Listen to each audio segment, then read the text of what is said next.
Messieurs, bonjour et bienvenue à tous dans cette édition d'actualité. La troisième édition du Tour cycliste international de la RDC démarre le 13 juin prochain à Kindu, dans le Maniema, et se clôture le 24 juin à Kinshasa. Les détails avec le président de la FIC aussi dans ce journal.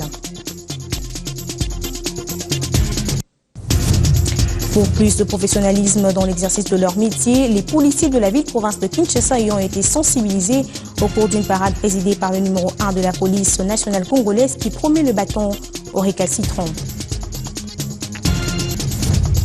Bonne nouvelle pour les retardataires, la Commission électorale nationale indépendante vient de prolonger pour 5 jours le dépôt des candidatures pour les provinciales, une décision qui devra normalement affecter le chronogramme de cette centrale électorale.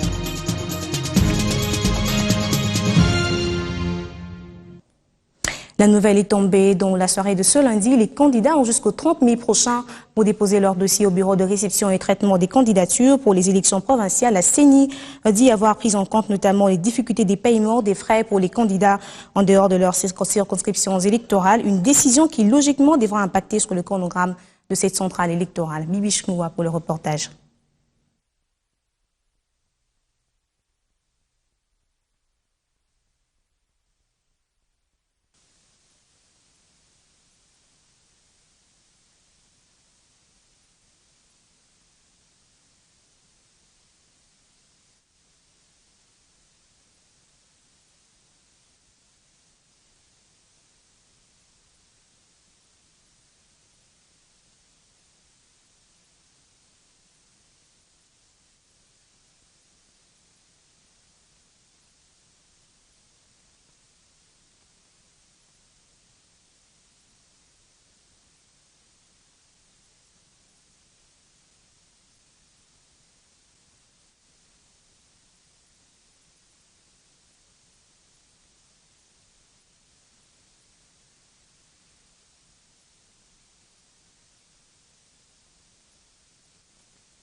Et pour apaiser les esprits des parties prenantes à ce processus, cette institution d'appui à la démocratie a organisé ce même lundi une rencontre d'échange avec des différents acteurs politiques, la quintessence dans ce reportage. L'opposition, tout comme la majorité politique, se sont donné rendez-vous ce lundi au siège de la Commission électorale nationale indépendante pour les grandes questions d'actualité électorale. Rencontre de haut niveau présidée par M. l'abbé Apollinaire Malou, président de la centrale électorale depuis l'Afrique du Sud, via Skype. Parmi les points inscrits à l'ordre du jour, l'opération de réception et traitement des candidatures pour les provinciales et aussi l'examen d'opportunité d'une mise en place d'un cadre de concertation permanent sur les grandes questions liées au cycle électoral. Nous sommes heureux aujourd'hui qu'on ait non seulement reconnu la pertinence des questions soulevées dans les mémos de l'opposition, parce que promesse nous en a été faite d'en discuter dès la semaine prochaine, mais qu'ensuite il y ait un comité permanent pour la concertation entre la majorité et l'opposition sur les grandes questions liées au cycle électoral. Les deux partis, à savoir l'opposition et la majorité, se sont mis d'accord que ce cadre doit être mis en place très rapidement et il doit être paritaire, c'est-à-dire 16 cadres politiques à la majorité et 16 cadres politiques à l'opposition. Des discussions qui ont duré plus de 2 heures entre ces différents acteurs politiques et la Commission électorale nationale indépendante. Au regard de l'abondance des matières à traiter, la prochaine rencontre est programmée pour la semaine prochaine ici à Kinshasa avec le président de la CENI attendu pour bientôt. Quasiment tous les acteurs politiques se disent prêts à affronter les élections. Détermination affichée également au parti de Jean-Pierre Bemba, mais dénonce cependant la CENI qui aurait cautionné le doublon de la dénomination de cette formation politique. On écoute Eve Bazaïba, secrétaire général de ce parti. Ça crée ainsi une confusion lorsque dans les chefs des militants et des candidats, lorsque nous déposons les candidatures. Je dénonce aussi les agissements de la CENI qui doit appliquer la loi électorale dans sa globalité. Là, la CENI vient de violer l'article 12 de la loi électorale dans son dernier alinéa qui dit que seuls les partis créés 12 mois avant la convocation du processus électoral ont le droit de participer à ce processus. Là, nous sommes dans les cas d'express à Luilou, à Koutou, à Popo Kabaka et dans d'autres coins de la République où les membres du MLC, pour retirer leur formulaire de dépôt de candidature, on leur dit qu'il y aurait eu un autre MLC qui aurait déjà retiré les candidatures. Et même pour déposer à Koutou, il y a des problèmes actuellement, ainsi qu'à Yakoma et à Lissala. Ce sont des choses que nous dénonçons car nous voulons, nous, le MLC, nous avons déjà payé la caution sur toute l'étendue du territoire dans les 180 subventions électorales. Nous voulons que les élections s'organisent avec un caractère transparent et apaisé. Dans l'effervescence du dépôt des candidatures aux élections provinciales, notons passant que le maire de Goma, reconnu membre du CODEFEC, parti de la majorité présidentielle, a déposé sa candidature ce lundi pour le compte du GIEC, un parti d'une plateforme de l'opposition. L'actualité, c'est aussi la première rencontre ce lundi entre le comité des sanctions des Nations Unies et le chef du gouvernement congolais. Les deux parties ont convenu la nécessité d'améliorer la gouvernance dans les secteurs de mines. Le point avec la présidente du comité des sanctions du Conseil de sécurité des Nations Unies.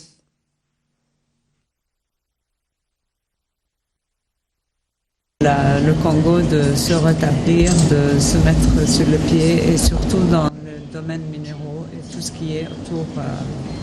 Tout ce qui tourne autour. Donc on a eu une discussion très utile et on a décidé ensemble comment on va faire dans les jours à venir.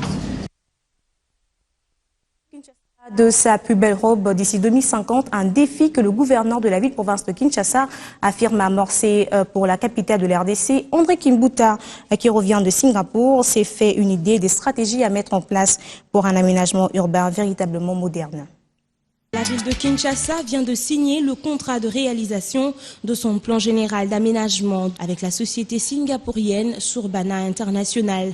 La cérémonie de signature de ce contrat est intervenue le mercredi 13 mai dernier à l'hôtel Marina Marine à Singapour. C'est le ministre provincial en charge de plan et budget, Robert Luzolano Mavema, qui l'a signé pour le compte du gouverneur provincial. Tout s'est passé sous la supervision du gouverneur de la ville de Kinshasa, André Kimbuta. Le ministre singapourien de l'Intérieur et des Affaires étrangères, Massagos Zulkifli, était là. La capitale de la République démocratique du Congo, dont le plan d'aménagement date de 1968, veut s'inspirer du modèle singapourien que le chef de l'exécutif urbain a qualifié lors de son allocution de symbole d'une parfaite réussite, sans doute compte tenu des efforts remarquables réalisé par son vaillant peuple qui, parti de rien, s'est forgé un destin remarquable. Nous devons continuer avec la même motivation et nous prémunir de tout sentiment d'autosatisfaction. Ceci suppose que nous puissions mobiliser davantage les énergies ainsi que les ressources nécessaires en vue de nous assurer une mise en œuvre adéquate de ce que nous avons convenu. Kinshasa est à juste titre considérée comme une ville pilote dans la mesure où, après la réalisation de son plan général d'aménagement, les experts de Surbana International auront également à réaliser un travail similaire pour 5 autres provinces de la République démocratique du Congo.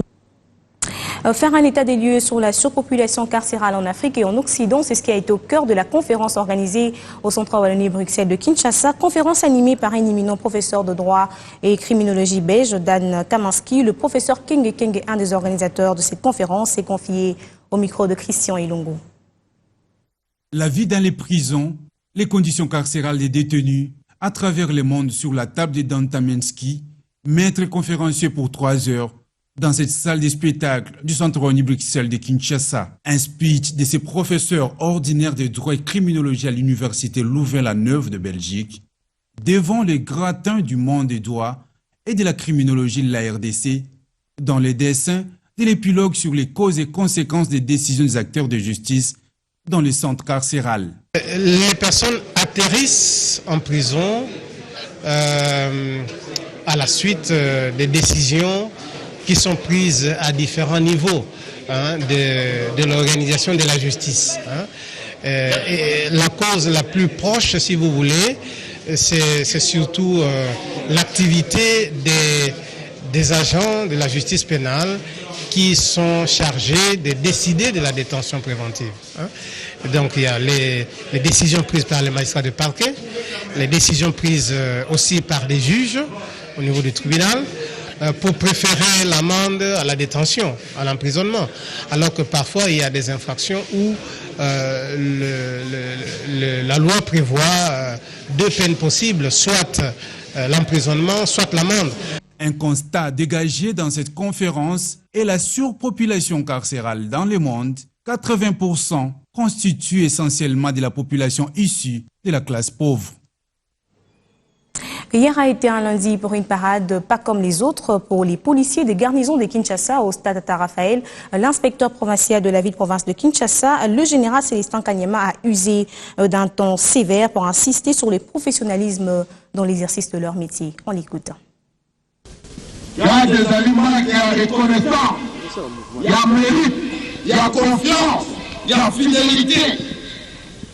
Oyo, policiers, soldats, azali kolata pour mériter la mosala puisque aza na confiance na population na bakonzi et puis azali korespecte chef ya commandement grade ya gloire olympique sikoyo bazo préparer mise en place bazo préparer baaffectation yo yazolaki ozongi na lufu okende kozwa mazout okende kozwa sukali okende kozwa mine yo okomi koprotege kabituka na balabala okomi kaka kudu boy yo okomi komanda kudu kaka boy Et puis cette célébration de la Noël, vous vous en doutez, comme chaque année, l'ambiance était électrique ce 25 mai au centre d'accueil Kimbanguiste à l'image de la fête de la Nativité. Cette fête symbolise la naissance de Dialungana, un des fils du prophète Simon Kimbangu. Vêtus des couleurs traditionnelles vert et blanc, hommes, femmes et enfants, tous se dirigent vers le centre d'accueil de conférence de Kinshasa.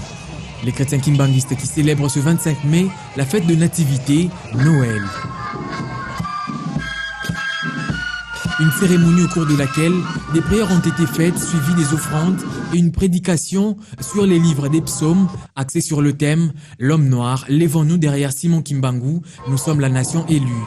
Une célébration qui a eu la présence des autorités civiles, des officiers militaires, urbaines et provinciales. Le 25 mai, c'est la fête Kimbanguiste, Papa Dialungana Kiangani Salomo, le Christ incarné, parce que auparavant, on a fêté le 25 décembre, comme d'habitude, avec tous les chrétiens du monde. Na concert, Église Kimbanguiste, ils nous ont fait voir que, à la longue, Papa Diangen en personne, le premier chef spirituel, nous avait fait voir qu'à la longue, vous connaîtrez la vraie date de naissance de Jésus-Christ. Mouchoir blanc en main, cris de joie, danse et défilé, cette liesse traduit l'expression de joie des chrétiens kimbanguistes qui se rappellent de la nativité de Papa Dialungana qui coïncide avec la venue sur terre de Jésus-Christ.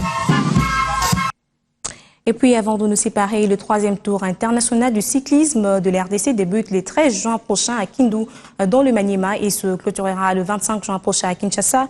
Il va se parcourir en 9 étapes. Le président de la Fédération congolaise de cyclisme, Sylvestre Moutayo, nous donne plus de détails. Je vous confirme qu'il y aura le Tour du Congo, 3e édition du 13 au 24. Le départ sera donné à Kindu.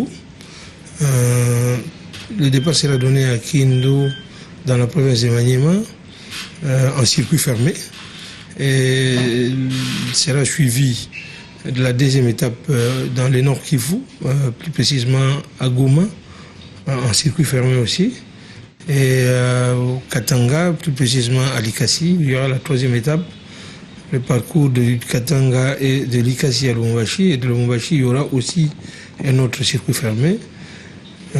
Et s'en suivra un transbordement de Lubumbashi à Kimpese, mais en passant par Kinshasa. Comme innovation, nous avons 2 ajouts. Nous avons la province de Maniema, nous avons la province du Nord Kivu, et nous avons enregistré comme participation de nouveaux pays, la Hollande, l'Allemagne et l'Italie. comme pays européen, bien sûr. Et en Afrique, nous avons comme nouveau pays les îles de la Réunion. Et l'Angola, bien sûr, comme voisin direct de la RDC. Fin de ce journal, je vous retrouve à 19h30 avec le même plaisir.